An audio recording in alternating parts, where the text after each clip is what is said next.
నమస్తే శ్రీ మాత్రే నమః శ్రీ గురుభ్యో నమః ఆదిత్యాయ సోమాయ మంగళాయ బుధాయ చ గురు శుక్ర శనిభ్యశ్చ రాహవే కేతవే నమః.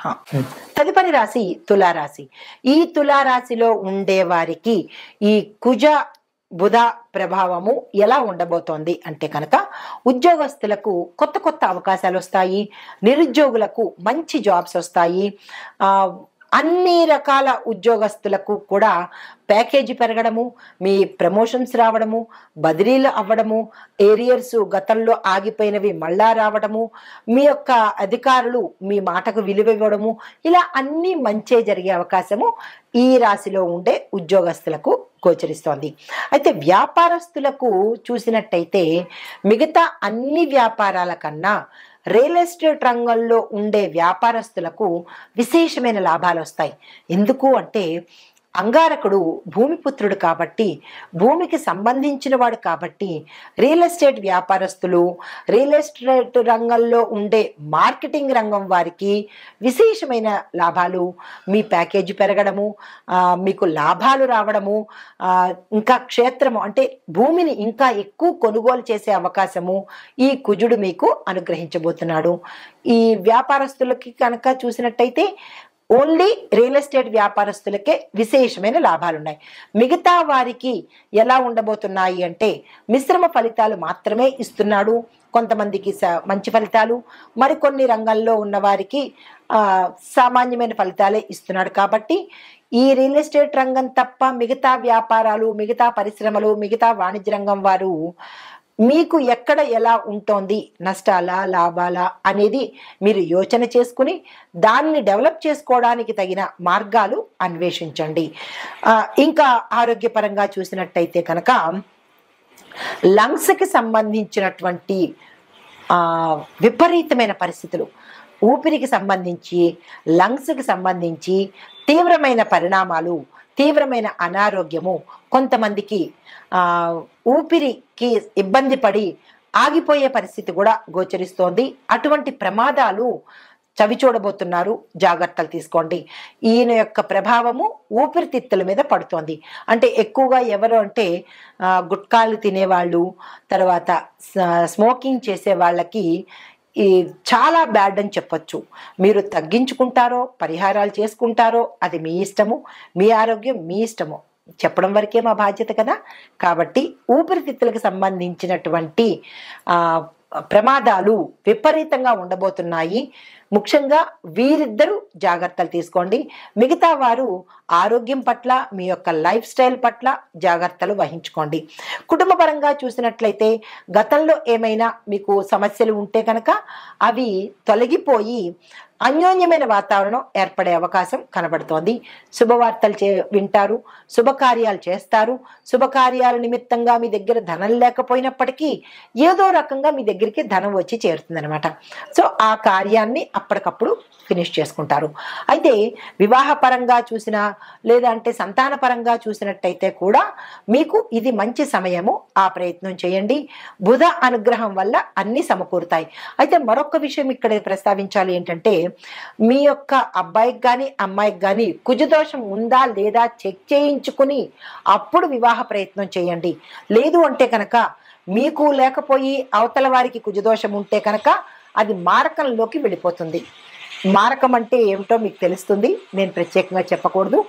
మార్కంలోకి వెడుతుంది. కాబట్టి కుజదోషం ఉన్న వారికి కుజదోషంతోనే వివాహం చేయాలి. ఆ జాగ్రత్తలు తప్పనిసరిగా తీసుకోండి. అయితే మీకు చెప్పదగిన పరిహారము రక్తదానం చేసి మంగళవారం నాడు లడ్డూల్ని పంచండి.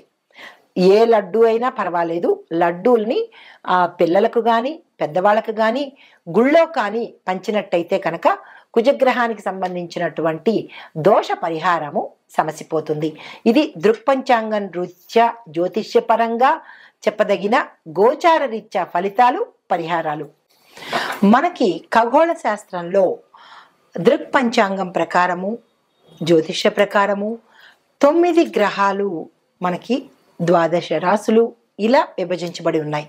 అయితే ఒక్కొక్క గ్రహానికి ఒక్కొక్క ప్రత్యేకత, ఒక్కొక్క విశిష్టత, వాళ్ళిచ్చే ఫలాలు, పరిహారాలు ఎలా ఉంటాయి అనేది ఒక అంశమైతే, ఒక్కొక్క గ్రహానికి, శని గ్రహానికి, రాహుకేతువులకి, కుజుడికి, రవికి, చంద్రుడికి, ఇలా వారి వారి యొక్క ప్రత్యేకతలు వారివి అయినప్పుడు, వారు ఈ రాశుల మీదకి పరిగణలోకి తిరుగుతున్నప్పుడు, ఉదాహరణకి కుజుడు ఇప్పుడు మిథున రాశిలోకి వస్తున్నాడు అంటే ఆయన యొక్క ఫలితాలు ఒక్కొక్క రాశిలో ఎలా ఉంటాయి, ఇది కామన్. ప్రతిసారి మనకి ఖగోళంలో ఈ మార్పు చేర్పులు జరుగుతూ ఉంటాయి, తిరుగుతూ ఉంటారు. అప్పుడు తిరుగుతున్నప్పుడు మనకి ప్రత్యేకంగా ఒకరోజు ఒకలాగా, ఒక వారమంతా ఒకలాగా, ఒక నెలంతా ఒకలాగా, ఇలాగా వారి యొక్క పరిభ్రమణను బట్టి, వారి యొక్క గమనాన్ని బట్టి మనకి స్థితిగతులు మారిపోతూ ఉంటాయి, ఆరోగ్యాలు మారిపోతూ ఉంటాయి. లేదా మన యొక్క ఫలితాలు ఒకరోజు ఒకలాగా, ఒకరోజు ఇంకొకలాగా, ఆకస్మికంగా ధనం రావడము, ఆకస్మికంగా ధనం పోవడము, ఇలాంటి చిన్న చిన్న అంటే దుష్ప్రభావాలు, మంచి ఫలితాలు కూడా ఇస్తూ ఉంటారు.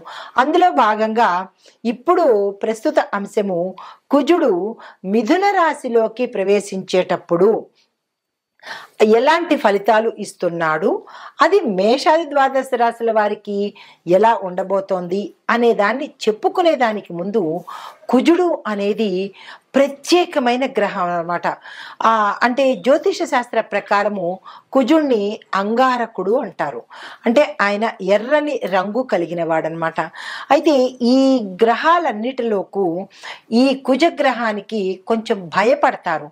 ఎక్కడ భయపడతారు అంటే, ఆరోగ్యరీత్యా కొంతమందికి ప్రభావాన్ని చూపిస్తాడు, వివాహానికి సంబంధించి విపరీతమైన ప్రభావాన్ని చూపిస్తాడు. అంటే ఈ కుజగ్రహానికి అధిపతిగాను మనం సుబ్రహ్మణ్యేశ్వర స్వామిని ఎక్కువగా పూజిస్తూ ఉంటాం అనమాట. అంటే సర్పరూపంలో ఉన్న సుబ్రహ్మణ్యేశ్వర స్వామి అధిదేవత, అంటే కుమారస్వామి అధిదేవతలుగా మనం పూజన చేస్తాము.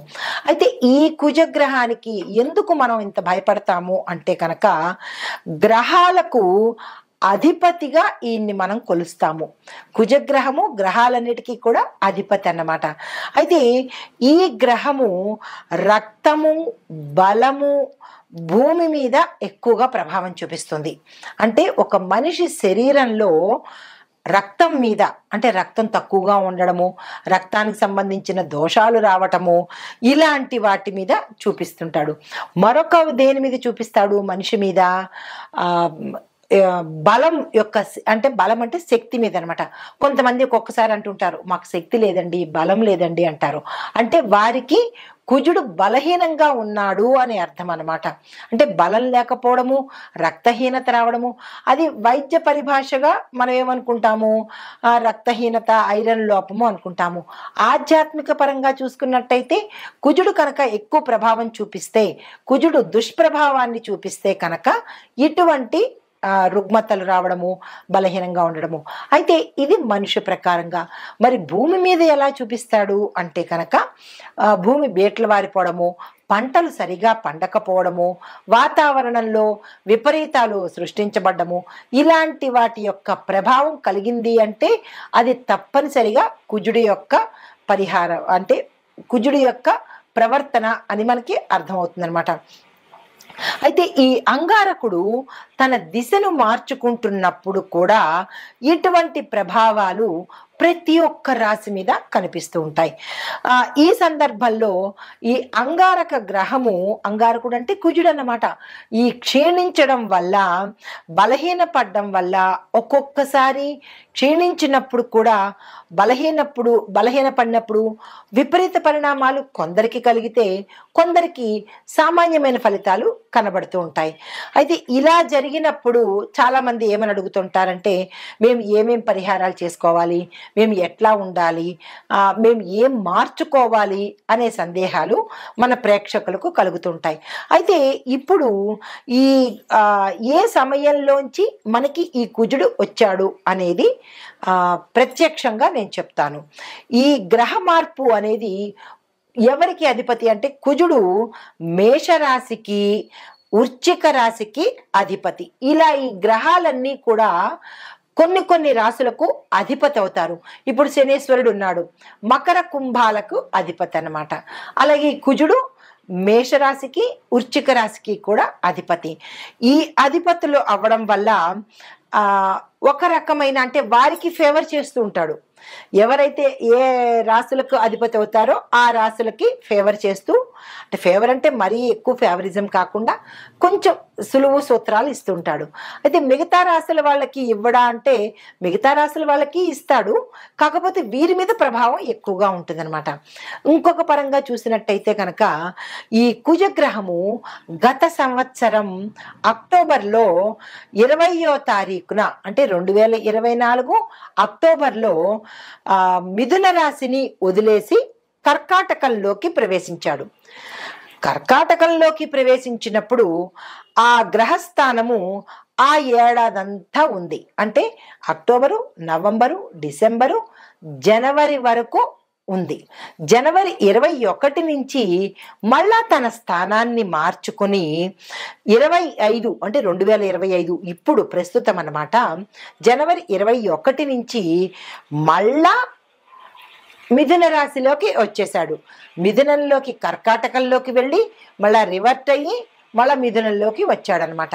ఈ మిథునంలోకి రావడం వల్ల ఎటువంటి పరిణామాలు చోటు చేసుకుంటున్నాయి? వెళ్ళినవాడు మళ్ళీ వెనక్కి తిరిగిపోయాడు.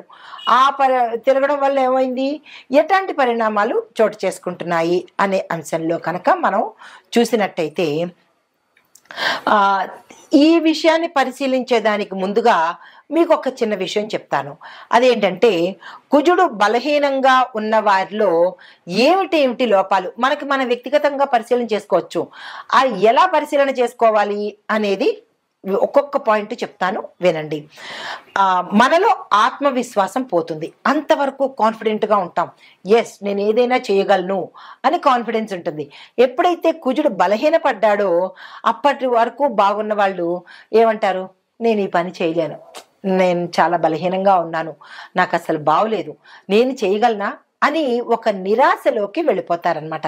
అప్పుడు మనం ఏం గ్రహించుకోవాలి, ఓహో కుజుడు బలహీనపడ్డాడు అని ఒక చిన్న ఇండికేషన్ అనమాట. దీనితో పాటుగా ఏమిటి, తొందరగా అనారోగ్యం పాలైపోతారు. రెండో పాయింట్, ఫ్రీక్వెంట్గా హెల్త్ ఇష్యూస్ వస్తుంటాయి. జలుబు, దగ్గులు, ఇలా ఏవేవో హెల్త్ ఇష్యూస్ వస్తుంటాయి.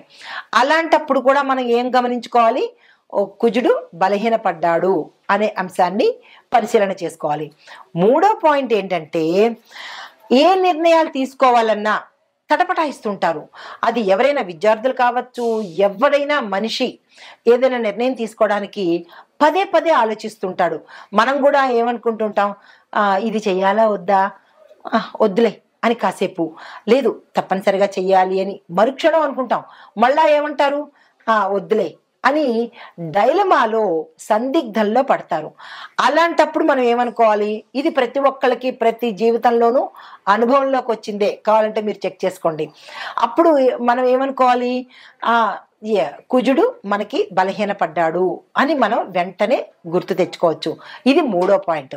ఇక నాలుగో పాయింట్ ఏంటంటే ఇంట్లో పిల్లలకు, పెద్దవాళ్ళకి ఇలాగా, చిన్న పిల్లలకి తరచూ అనారోగ్యం రావడం, ఊరికే పడిపోతూ ఉండడము, ఊరికే దిష్టి తగులుతూ ఉండడము, వారు ఏ పని మీద ఇంట్రెస్ట్ చూపించకపోవడము, కడుపు నొప్పని, తలనొప్పని ఏదో సాకులు చెప్తూ ఉండడము, ఇలా వాళ్ళు ప్రవర్తిస్తున్నారు అంటే కనుక తల్లిదండ్రులకి వెంటనే గుర్తుకు రావాలి, ఏమని, మనకి కుజుడు కుజుడు బలహీనంగా ఉన్నాడు అనే అంశాన్ని గుర్తు తెచ్చుకోవాలి. ఇది నాలుగో పాయింట్ అన్నమాట.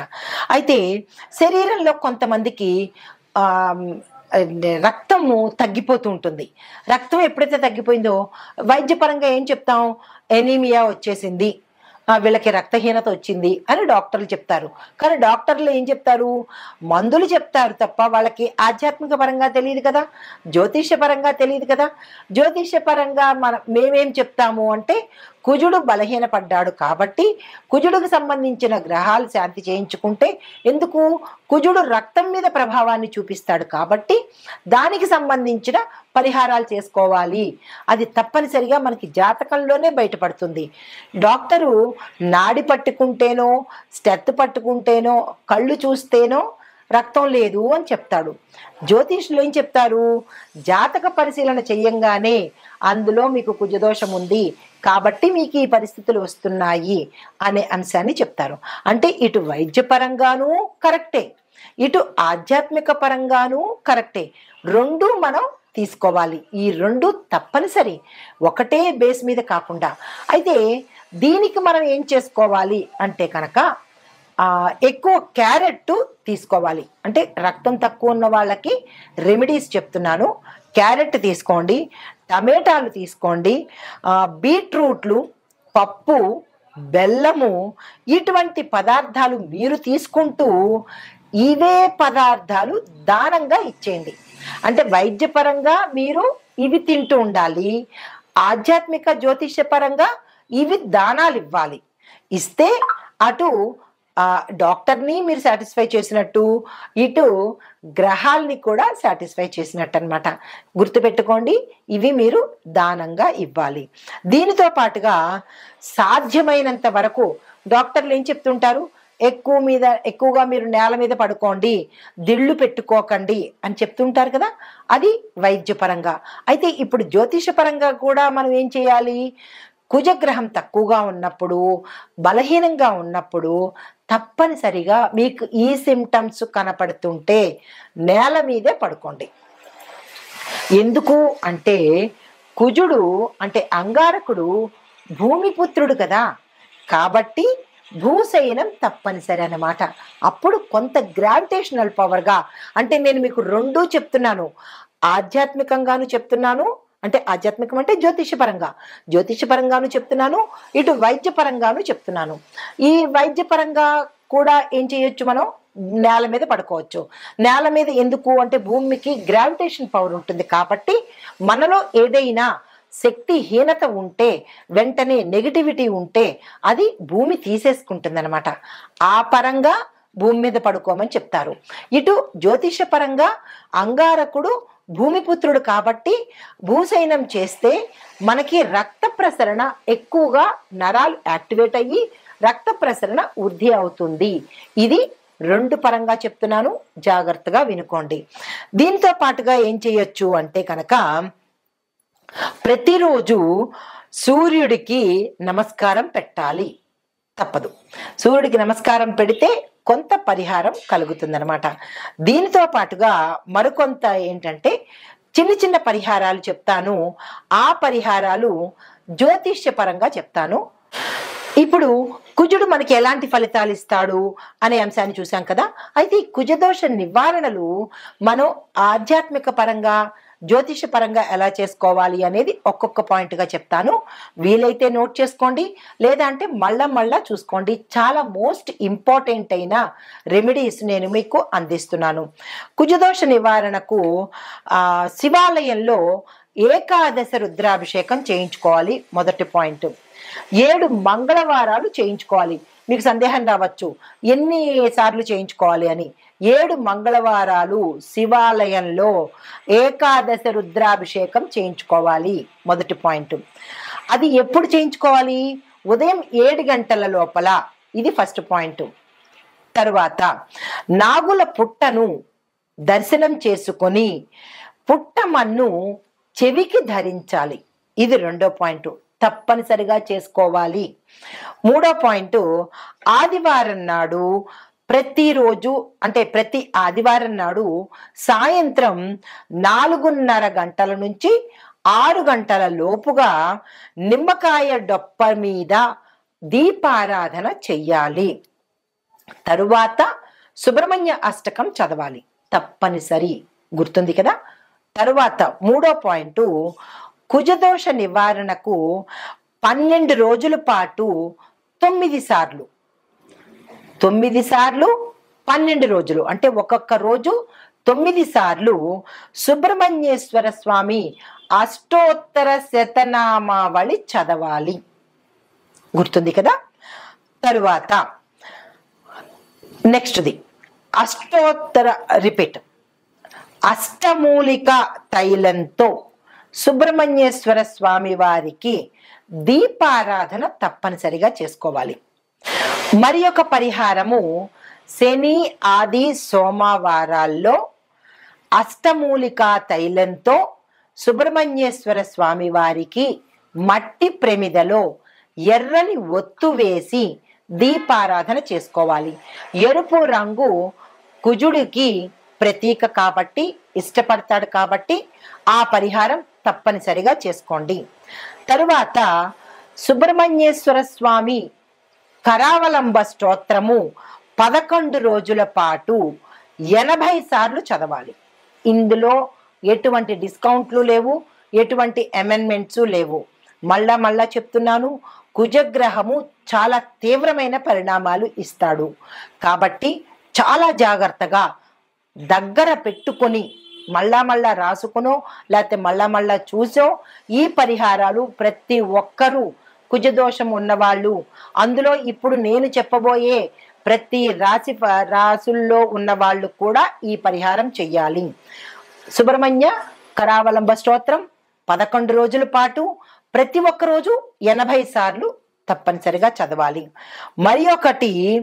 మరి ఒక పరిహారము, కుజదోష నివారణకు సుబ్రహ్మణ్యం మాలా మంత్రం అని ఉంటుంది.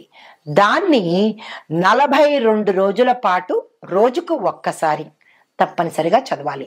ఇప్పుడు ఇంత వివరంగా చెప్పాను కదా, ఈ పరిహారాలు మీరు ఎక్కడ రాసుకుంటారో రాసుకోవడమో వినడమో చేసుకుని ఈ పరిహారాలు కుజదోషం ఉన్నవారు మీ జాతక పరిశీలన చేయించుకుని తప్పనిసరిగా ఈ పరిహారాలు చేయాలి. ఇందులో డిస్కౌంట్స్ కానీ అమెండ్మెంట్స్ కానీ ఎటువంటి కన్సెషన్స్ కానీ ఉండవు. ఈ నివారణలు, ఈ ఉపాయాలు తప్పనిసరిగా ఇప్పుడు కుజగ్రహము మిథున రాశిలోకి ప్రవేశించడం వల్ల మొత్తం మీద ఒక్కొక్కరికి ఎలా ఉండబోతోంది అంటే, అన్ని రాశుల వాళ్ళకి ఉద్యోగస్తులకు ఒత్తిడి పెరుగుతుంది, కానీ కొత్త అవకాశాలు వస్తాయి. వ్యాపారస్తులకు పెట్టుబడుల్లోనూ మంచి అవకాశాలు వస్తాయి. కొన్ని వ్యాపారాలు నష్టాల్లోకి పెడతాయి. ఆరోగ్యపరంగా చూసినట్టయితే శస్త్రచికిత్సలు జరగడము, హృదయానికి, లంగ్స్కి, తర్వాత జీర్ణ వ్యవస్థకు, ఇలా మేజర్ పార్ట్లకు ఇబ్బంది కలిగే అవకాశం ఉంది. అది జాగ్రత్తలు తీసుకోండి. కుటుంబ పరంగా ఒత్తిడులు, విడిపోవడాలు ఇలాంటి సమస్యలు కనబడుతున్నాయి. అవి జాగ్రత్తలు తీసుకోండి. అయితే ముఖ్యమైన పరిహారాలు ఓవరాల్గా చెప్పదగినది ఏంటంటే, హనుమాన్ చాలీసా ప్రతి ఒక్కళ్ళు 3 సార్లు చదవవలసిందే. తరువాత రక్తదానం తప్పనిసరిగా చేయాల్సిందే. ఎర్రని వస్త్రధారణ ప్రతి మంగళవారము ధరించవలసిందే. గోపూజ, శివపూజ తప్పనిసరిగా చేయవలసిందే. ఇవి ఓవరాల్గా ఈ పరిహారాలు కుజ ప్రభావ సంబంధిత దోషాలు ఉన్నవాళ్ళు తప్పనిసరిగా చేయించుకోవాలి. ఇది మరీ చెప్తున్నాను. ఆ దిశగా మీరు ప్రయత్నం చేయండి. నమస్తే.